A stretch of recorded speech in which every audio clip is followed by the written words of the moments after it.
कि पुष्पा को अगर रैम्पेज मोड में लाना है तो जो उसको दोनों पार्ट्स के एंड में मिला है वो उससे छीन लो।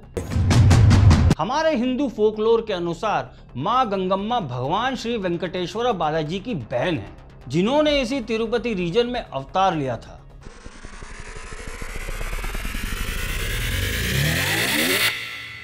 और शायद इन्हीं बातों के कारण हमें ऐसे रिव्यूज भी देखने को मिलते हैं।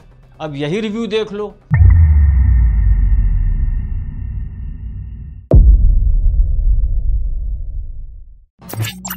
पुष्पा 2 द रूल, ये फायर नहीं वाइल्ड फायर है। साल 2024 की हाईएस्ट एंटिसिपेटेड फिल्म जिसने एडवांस बुकिंग के सारे रिकॉर्ड तोड़ दिए हैं। मगर पुष्पा फ्रेंचाइज का ये सेकंड पार्ट बहुत से मामलों में फर्स्ट पार्ट से बेटर है या सो है। करीब 450 करोड़ के हैवी बजट से बनी ये 3 घंटे 20 मिनट की फिल्म क्या वाकई अपनी लागत निकाल पाएगी? जतारा सॉन्ग का हिस्टोरिकल सिग्निफिकेंस क्या है और क्यों इसे फिल्म में दिखाया गया है? इस बार क्रिटिक माफिया हो या नादान मूवी रिव्यूअर्स अल्लू अर्जुन के पीछे हाथ धो के क्यों पड़े हैं? आखिर असली वजह क्या है? And above all, war of narratives में ये फिल्म कहां स्टैंड करती है? पुष्पा 2 द रूल से जुड़ी हर बात, हर थ्योरी, हर इशू पर बात and even ending plus story explain, सब कुछ है आज के पुष्पा 2 द रूल के मूवी रिव्यू और एनालिसिस में। वीडियो थोड़ा लंबा है और अत्यंत जरूरी है, इसलिए पूरा देखना। स्पॉयलर्स होंगे, इसलिए एंडिंग एक्सप्लेन का सेक्शन आप चाहो तो मूवी देखने के बाद देख लेना। Let's roll out.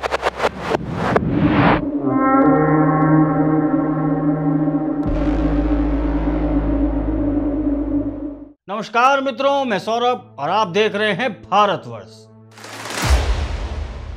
Pushpa 2 movie शुरू होती है जापान के पोर्ट ऑफ योकोहामा से, जहां एक क्रेन एक कंटेनर को अनलोड करने के लिए उसे उठाने की कोशिश करती है, बट तब उस कंटेनर के वजन से वो क्रेन डिस्टेबलाइज हो जाती है और वो कंटेनर गिर जाता है, जिसमें से निकलते हैं लाल चंदन के ढेर सारे स्लैब्स। जापानीज स्मगलर्स उस पूरे पोर्ट को घेर लेते हैं और इससे पहले कि कोई कुछ समझ पाता है, हमारे पुष्पा भाऊ की एंट्री सीन में हो जाती है।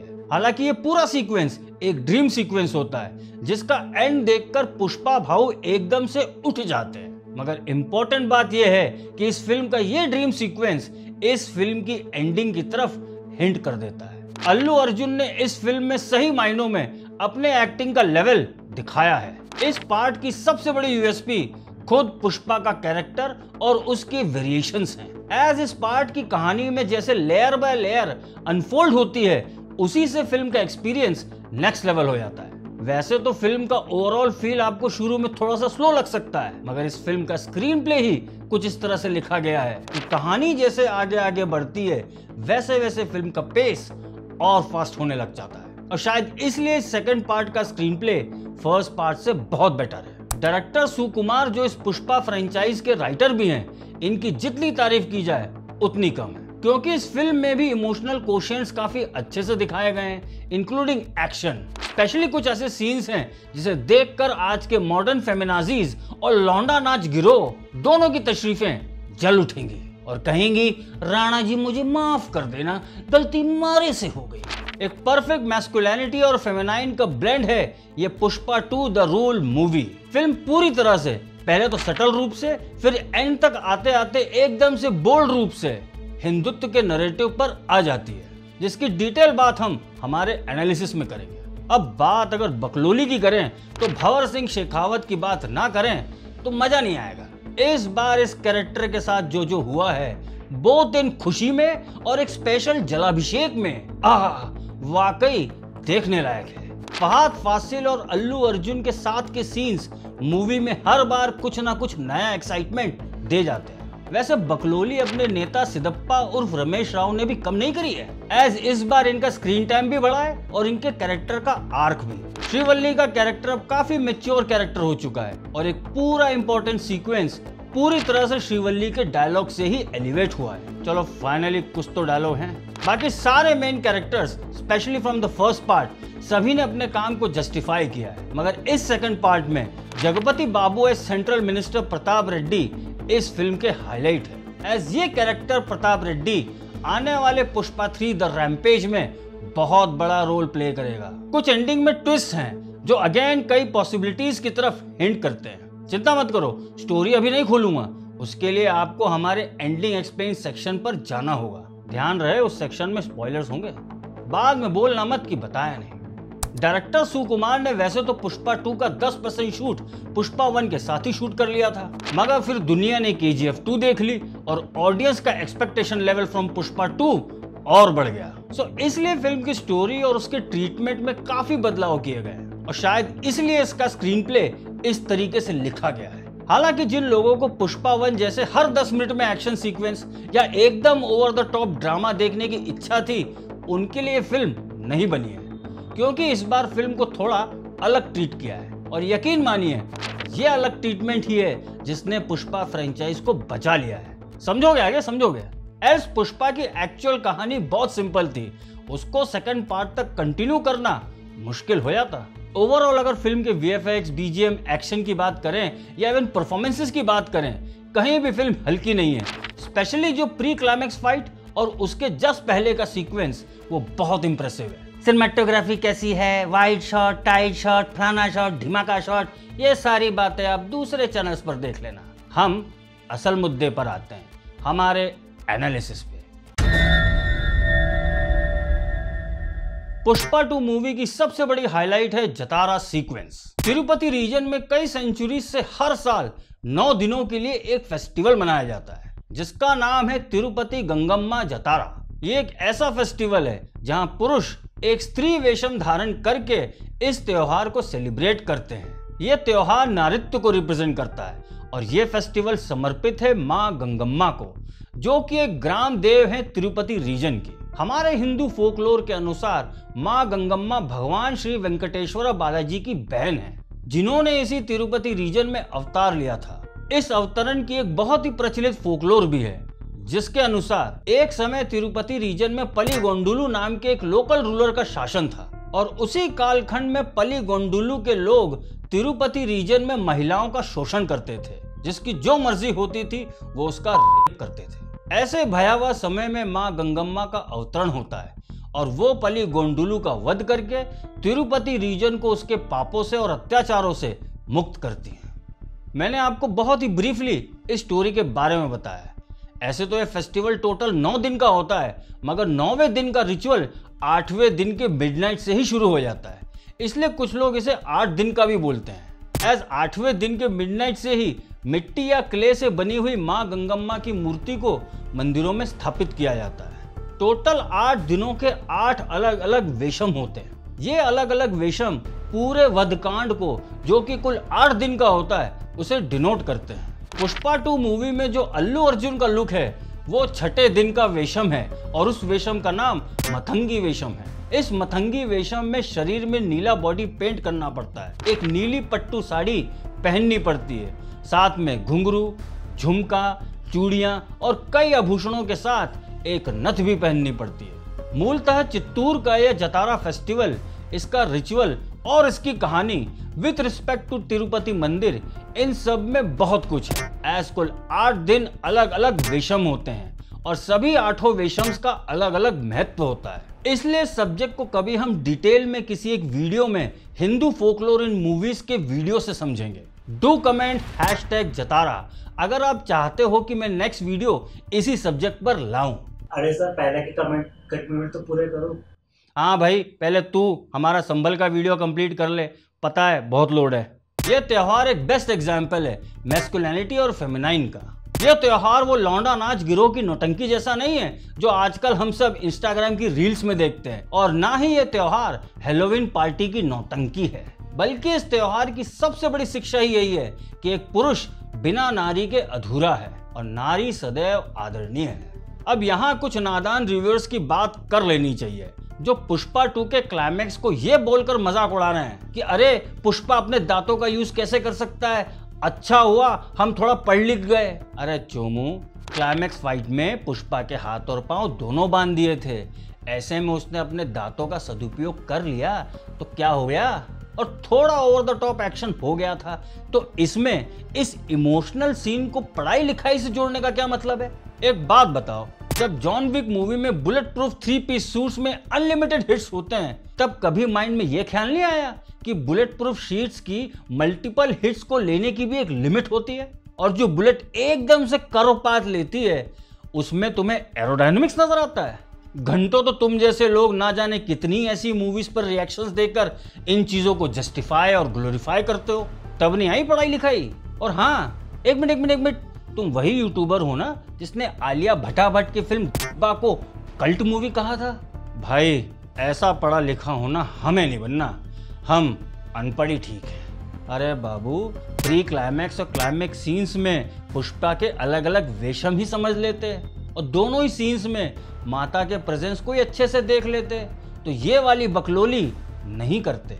पुष्पा 2 मूवी में ऐसे कई इंस्टेंसेस हैं जहां इस नारित्व के नैरेटिव को बार बार दिखाया है, फिर भले ही लाइट मूड में हो या इस सीरियस जतारा सीक्वेंस में।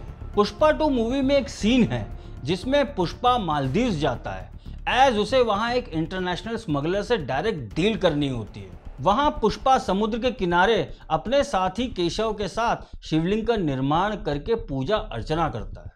वैसे तो आज का मालदीव्स मुस्लिम बहुल्य देश है, और पुष्पा भी मालदीव्स में एक मुस्लिम स्मगलर हामिद को ही मिलने जाता है, मगर पुष्पा 2 मूवी के इस सीन से एक बात तो इशारों में डायरेक्टर सुकुमार ने कह दी कि यहाँ भी खुदा है, वहाँ भी खुदा है, और जहाँ जहाँ जब भी खुदा है वहाँ से सनातन ही निकला है। और शायद इन्हीं बातों के कारण हमें ऐसे रिव्यूज भी देखने को मिलते हैं। अब यही रिव्यू देख लो, क्या हेडलाइन दी है। इस पूरे रिव्यू को पढ़ो तो एक ही बात समझ आती है कि ये रिव्यू पहले ही नेगेटिव माइंडसेट के साथ लिखा गया है। लिखा है कि कोई दमदार विलन नहीं है, भरपूर एक्शन ने कहानी दबा दी है। अच्छा, वो फहाद फासिल के सीन्स बस ऐसे ही थे। और सही कहा, इस फिल्म में इतना एक्शन क्यों डाला है? आज के इस वोक एज में जहां कई कंट्रीज के cinema including our own Bollywood भी अपनी अपनी मूवीज में यूनिवर्सलिज्म परोस रहे हैं और ये नैरेटिव चला रहे हैं कि देखो देशों की बाउंड्रीज नहीं होती, specially in the case of मोहब्बत, प्यार एंड इश्क विद द फ्लेवर ऑफ माँ लाइफ माँ रूल्स। तो ऐसे में साउथ से ही फिर से ऐसी फिल्म आ जाना जो कि होती तो स्मगलर बेस्ड थीम ही है, मगर ऐसे डार्क सब्जेक्ट्स में भी बड़े स्मार्टली वो नैरेटिव दिखाया जाता है जो कि उस तिरुपति रीजन का मूल नैरेटिव है। तो ऐसे में इन सेकुलर्स को और वोक्स को एंड स्पेशली नादान रिव्यूअर्स को तकलीफ तो होनी बनती है ना, वरना यहाँ बॉलीवुड में अच्छी से अच्छी कहानी दे दो, ये हर कहानी की माँ बहन कर देते हैं। क्रिएटिव लिबर्टी को अगर सही जगह इस्तेमाल किया जाए तो क्या होता है वो हमें पुष्पा 2 द रूल मूवी में देखने को मिलता है। हालांकि कुछ को अब भी पुष्पा 2 मूवी के एंड में बड़ा कंफ्यूजन है, जिसके लिए हम हमारे story and ending explain sections पर चलते हैं। सो पुष्पा 2 मूवी के स्टार्ट का जापान वाला सीक्वेंस जो मैंने आपको शुरू में रिव्यू में बताया था, उस सीक्वेंस के एंड में पुष्पा जब जापानी गुंडों से लड़ते हुए पानी में गिर जाता है तब उसे एक गोली लगती है, और ठीक इसी मोमेंट पर पुष्पा अपनी नींद से जाग जाता है और हमें एज एन ऑडियंस ये समझ आता है कि ये जापानी सीक्वेंस एक ड्रीम सीक्वेंस है। हालांकि इस पूरे सीक्वेंस का असली मीनिंग आपको एंड तक समझ आ ही जाएगा। सो अब पुष्पा की अभी की लाइफ फिल्म में आगे बढ़ती है। पुष्पा 1 के एंड तक आते आते जो पुष्पा कभी एक मामूली सा मजदूर होता है वो पुष्पा 2 मूवी के स्टार्ट में ऑलरेडी एक एस्टैब्लिश्ड स्मगलर बन चुका है। पुष्पा और श्रीवल्ली के कुछ लाइट मोमेंट्स वाले सीन्स के बाद सीन में एंट्री होती है अपने शेखावत की, जो मौके की तलाश में रहता है कि कैसे वो अपने चीरहरण का बदला ले सके। वही चीरहरण पार्ट 1 वाला। शेखावत वो मौका बना भी लेता है जब वो बड़ी चालाकी से पुष्पा के ही कुछ मजदूरों को उल्लू बनाकर उनकी टीम में शामिल हो जाता है और मौका पाकर उस पूरी टीम को एक बहुत बड़े लाल चंदन के स्टॉक के साथ अरेस्ट कर लेता है। फिर सीन में हमारे पुष्पा भाऊ की वो खतरनाक वाली एंट्री होती है जब वो अपने मजदूरों को बचाने के लिए पुलिस स्टेशन पहुंचता है। सिंस तब तक एफआईआर लिखी जा चुकी थी और सभी मजदूरों के नाम भी एफआईआर में आ जाते हैं, तो सभी पुलिस वाले पुष्पा को यही बात समझाने की कोशिश करते हैं कि अगर उन्होंने सभी मजदूरों को छोड़ा तो उनकी नौकरी चली जाएगी। तो फिर पुष्पा भाऊ एफआईआर नहीं फाड़ते हैं, वो पूरा पुलिस स्टेशन ही खरीद लेते हैं। एक पुलिस वाले को अपने रिटायरमेंट तक का कॉम्पनसेशन इंक्लूडिंग उसके फ्यूचर रिश्वत की लाइफ टाइम कलेक्शन के साथ। और भाई ये पूरा सीक्वेंस बहुत ही फनी है। कहीं ना कहीं आज की करंट पुलिस सिस्टम पर यह सीन एक डार्क कॉमिक वे में कटाक्ष भी करता है। शेखावत जब तक अपने थाने पहुंचता है तब तक उसके साथी नथुलाल के अलावा पूरा पुलिस स्टेशन खाली हो चुका होता है। और इन द मीन टाइम हमें यह भी पता चलता है कि मंगल सीनू और उसकी वाइफ अब शेखावत के साथ अलायंस बना चुके हैं। और इन तीनों की पूरी कोशिश होती है कि कैसे भी करके पुष्पा पहले सिंडिकेट से बाहर हो और फिर वापस मजदूर बन जाए। तभी श्रीवल्ली और पुष्पा के बीच एक बड़ा ही इंपॉर्टेंट सीक्वेंस होता है जो आगे की पूरी फिल्म की दिशा बदल देता है। होता यह है कि जब पुष्पा और नेता सिद्धप्पा सीएम से मिलने के लिए जाने वाले होते हैं तब श्रीवल्ली पुष्पा से अपनी एक इच्छा जाहिर करती है, वो ये कि वो पुष्पा की और सीएम की दोनों की साथ वाली एक फोटो अपने ड्राइंग रूम में लगाना चाहती है। बस फिर क्या था, अपने पुष्पा भाऊ जब सीएम से मिलने पहुंचते हैं तब वो सीएम को शॉल पहनाते वक्त फोटोग्राफर को इशारा करते हैं फोटो खींचने के लिए। तब सीएम फोटो खिंचवाने को मना कर देता है। कहीं ना कहीं इस सीन में हमें यह दिखाया जाता है कि पुष्पा भले ही एक बड़ा स्मगलर बन चुका है मगर आज भी उसको उसकी मजदूर वाली आइडेंटिटी से ही जोड़कर डाउनग्रेड किया जाता है। हालांकि पहले तो पुष्पा इस घटना के बाद सिद्धप्पा के सामने बड़ा ही नॉर्मल बिहेव करता है मगर बाद में वो सिद्धप्पा को ही सीएम बनने का ऑफर दे देता है। पुष्पा को अपने अपमान का बदला भी लेना था और अपनी पत्नी की बात का मान भी रखना था। और पुष्पा का एटीट्यूड तो आप सब जानते ही हैं कि पुष्पा झुकेगा नहीं साला। ऐसे में सिद्धप्पा पहले तो हेजिटेट करता है मगर बाद में वो सीएम बनने के लिए रेडी हो जाता है। बट इस काम में एक बहुत बड़ी रुकावट थी। वो रुकावट थी करीब 500 करोड़ रुपए, क्योंकि सिद्धप्पा को अपनी ही पार्टी के कई एमएलएस को खरीदना होता है ताकि उसका सीएम बनने का रास्ता साफ हो जाए। पुष्पा को पता था कि इस बार की रकम बड़ी है और सिर्फ लोकल डीलर्स को लाल चंदन सप्लाई करने से जो 1.5 करोड़ का कमीशन मिलता है उससे कुछ होने वाला नहीं है। फिर पुष्पा सिद्धप्पा के थ्रू इस 500 करोड़ वाली डील को सिद्धप्पा के पॉलिटिकल बॉस के साथ फिक्स करता है। इस पॉलिटिकल बॉस की बात हम एंड में करेंगे क्योंकि ये बहुत इंपॉर्टेंट है। तो अब पुष्पा इस टारगेट को अचीव करने के लिए अपना प्लान बनाता है। इस प्लान के अकॉर्डिंग पुष्पा अब चेन्नई में मुरुगन को अब माल नहीं बेचेगा बल्कि अब सीधे उससे डील करेगा जिससे मुरुगन इंटरनेशनल मार्केट में डील करता है। और यहाँ एंट्री होती है अपने एनिमल फेम सौरभ भाई की, जो कि इस फिल्म में हामिद के रोल में है। और इसी सीक्वेंस में वो रेत पर शिवलिंग वाला सीन आता है। पहले तो हामिद पुष्पा को बहुत हल्के में लेता है मगर जब पुष्पा उसे भारत में अपने किसी भी डीलर से लाल चंदन का ऑर्डर देने के लिए बोलता है तब हर डीलर हामिद के कॉल के बाद पुष्पा को ही डिलीवरी के लिए कॉल करता है। इससे हामिद को पुष्पा की रियल वैल्यू समझ आती है। हामिद और पुष्पा में करीब 2000 टन लाल चंदन की डील होती है और बदले में पुष्पा को 5000 करोड़ रुपए मिलने होते हैं। इस सीन के एंड में पुष्पा हामिद से हेलीकॉप्टर भी खरीद लेता है एज एन एडवांस पेमेंट, जो कि वो अपने 5000 करोड़ से कटवा लेगा। पुष्पा भारत वापस आ जाता है और इस मिशन पर लग जाता है और अपने सभी सिंडिकेट मेंबर्स को इस बड़े ऑर्डर के लिए लगा देता है। और वहीं मंगल सीनू और उसकी वाइफ और शेखावत को एक अपॉर्चुनिटी दिखाई दे जाती है पुष्पा को बर्बाद करने की। पहले तो शेखावत सिंडिकेट के एक मेंबर जो असल में मंगल सीनू का भी एक खास होता है उसे पकड़ लेता है, वो भी लाल चंदन के साथ। मगर शेखावत अपनी बकलोली से मजबूर उसे पुल से नीचे गिराकर खत्म कर देता है। और इस एक कांड से मंगल सीनू की वाइफ सारे सिंडिकेट मेंबर्स को डराने की कोशिश में लग जाती है। वही पुराना लॉजिक कि पुष्पा के साथ काम करोगे तो जान का खतरा हमेशा बना रहेगा। जान क्या पैसों से बढ़कर है क्या? कुछ मंगल सीनू के सिंपैथाइजर्स भी इस लॉजिक के साथ आ जाते हैं मगर सिद्धप्पा के साथ पुष्पा सभी सिंडिकेट मेंबर्स को कन्विंस करने में कामयाब हो जाता है। पुष्पा और शेखावत की ये ओपन बैटल कहीं सिद्धप्पा के काम में रुकावट ना बने, इसलिए सिद्धप्पा डायरेक्टली शेखावत से मीटिंग फिक्स करता है और शेखावत को पुष्पा से सुलह करने के लिए मनाता है, जिसके जवाब में शेखावत पुष्पा को सबके सामने पूरी सिंडिकेट के सामने सॉरी बोलने की बात रखता है। सिद्धप्पा को लगता है कि पुष्पा इस बार भी उसकी इज्जत के खातिर सिर्फ सॉरी बोलकर शेखावत से सुलह कर लेगा। और जब पुष्पा शेखावत को सॉरी बोल देता है तब शेखावत उस सॉरी को अपने टेप रिकॉर्डर में रिकॉर्ड करके इतनी खुशी मनाता है जैसे उसके जीवन का एक ही मकसद था वो अब पूरा हो गया है। मगर पुष्पा तो पुष्पा ही है, वो झुकेगा नहीं साला।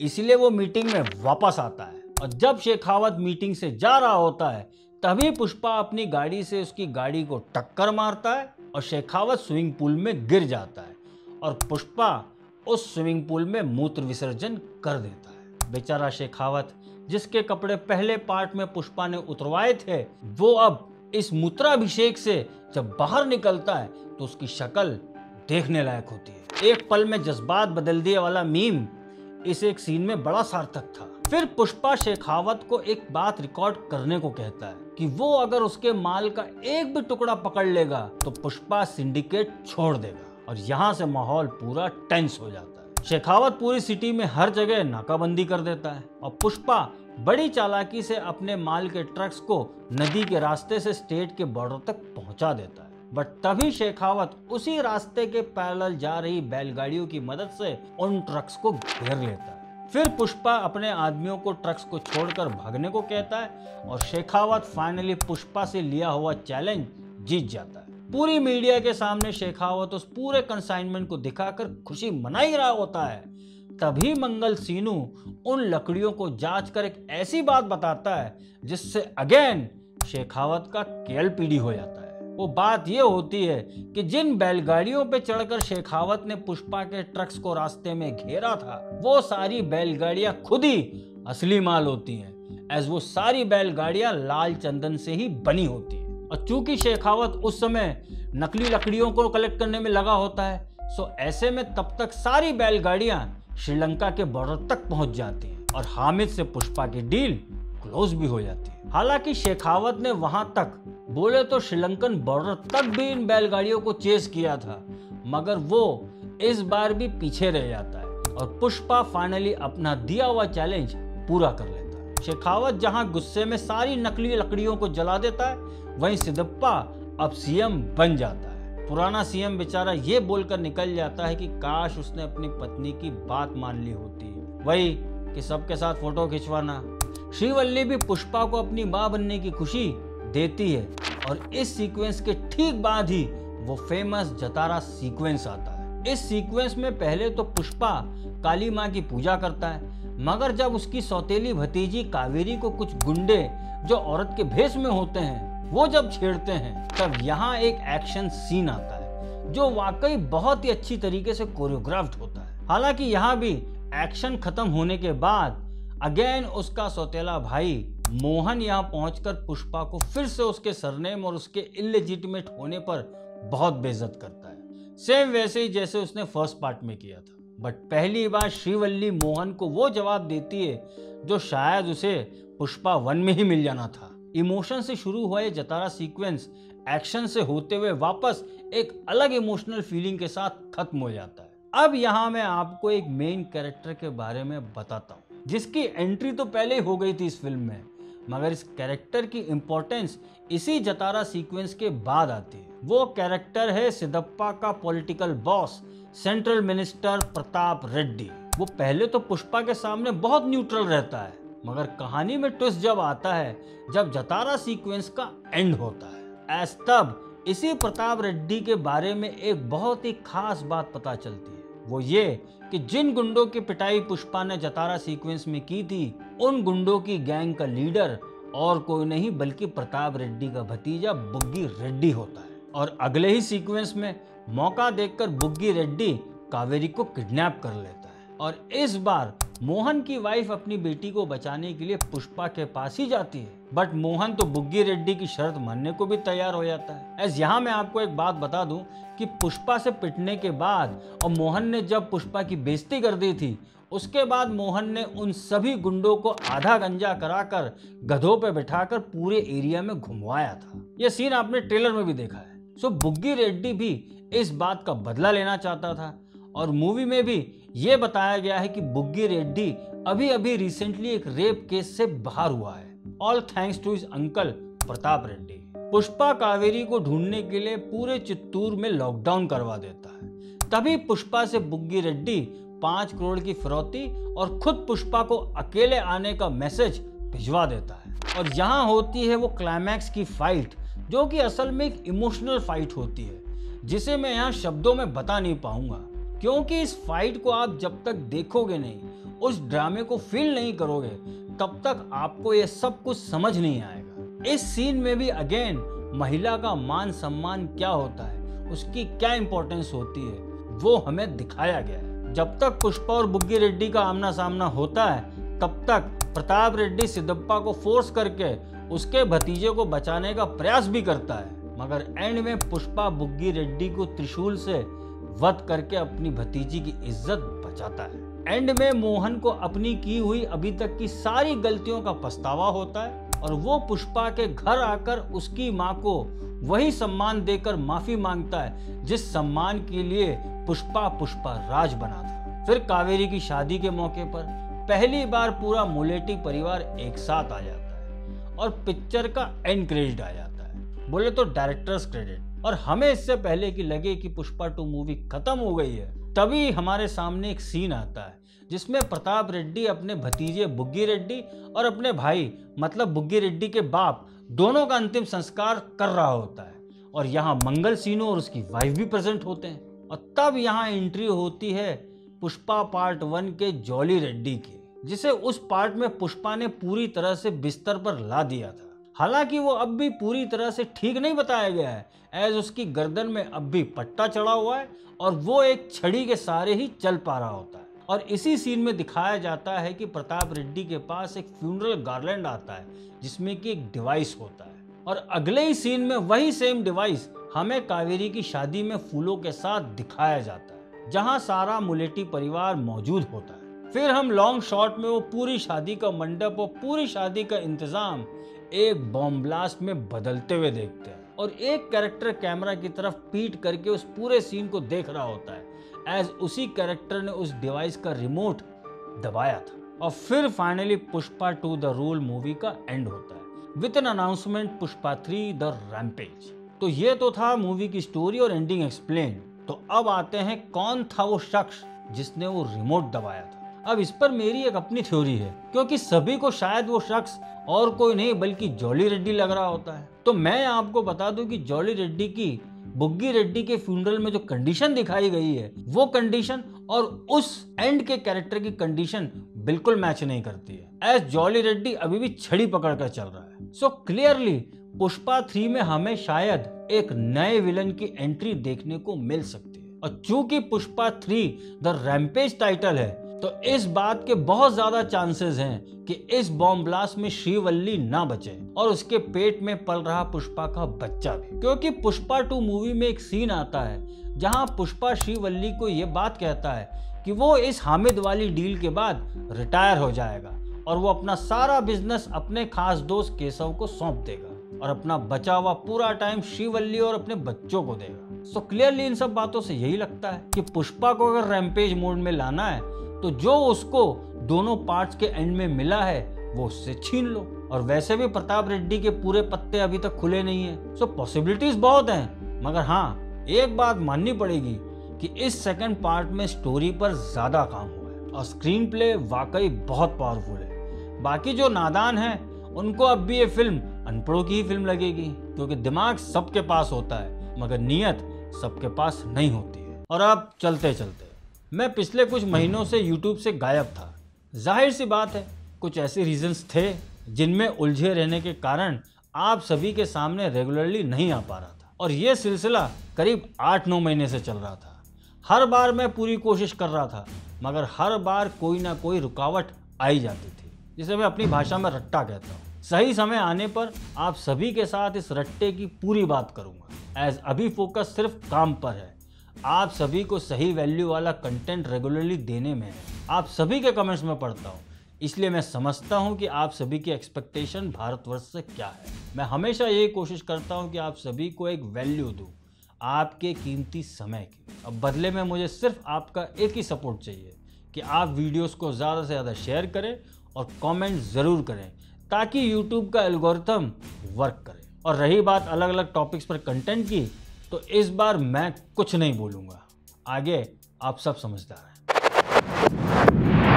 अगर आप भी पुष्पा 2 मूवी को सपोर्ट करते हैं तो इस वीडियो को लाइक, कमेंट, शेयर और चैनल को सब्सक्राइब अवश्य करें, क्योंकि इस नए भारत के भाग्य विधाता हम हैं। धन्यवाद।